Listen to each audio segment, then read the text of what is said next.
Viswanathan Sons trailer నాకు ఎట్లా అనిపించిందంటే, వెంకీ అట్లూరు సినిమాలు ఈ మధ్యకాలం చాలా బాగుంటున్నాయి. సర్ కానీ, ఆ తర్వాత వచ్చిన మొన్న లక్కీ భాస్కర్ కానీ, ఇవన్నీ చాలా బాగా క్లిక్ అయినాయి. ఇది కూడా ఒక మంచి మిడిల్ ఏజ్డ్ మ్యాన్ యొక్క సెంటిమెంట్ని, అట్లాగే ఇంకొక అమ్మాయి యొక్క సెంటిమెంట్ని సర్రోగసి పేరుతో చాలా బాగా ఇంక్లూడ్ చేశారు.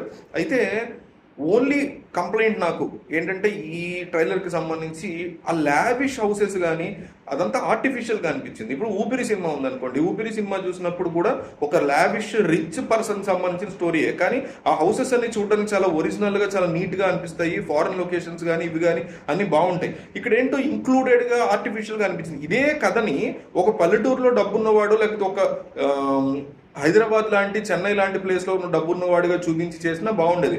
ఫారెన్లో లొకేషన్స్ కానీ, ఇండియాలో కొన్ని సీన్స్ తీశారు, అక్కడ కానీ too much of artificial and lavish houses చూపించడం మీద ఎక్కువ శ్రద్ధ పెట్టారు అన్నట్టు అనిపిస్తుంది.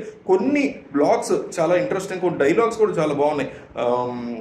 మనుషులు విడిపోయేది మాట్లాడుకోలేక కాదు, గొడవ అవ్వడం వల్ల కాదు, గొడవైన తర్వాత మళ్ళీ అట్లా మాట్లాడుకోవాలో తెలియక అనేది కానీ, లాస్ట్లో చంద్రముఖి డైలాగ్ కానీ, ఇవన్నీ చాలా సింక్గా చాలా బాగున్నాయి. నీట్గా ఒక మంచి డిఫరెంట్ పాయింట్ వెళ్తున్నాడు ఈసారి వెంకీ అట్లూరు అనిపించింది. కానీ కొన్ని చోట్ల మాత్రం ఫోర్స్డ్గా ఈ కథ వర్కౌట్ అవుతుందా లేదా అనేటువంటి ఫీలింగ్ కూడా డెఫినెట్లీ వచ్చింది. మీకేమనిపించింది కామెంట్ చేయండి.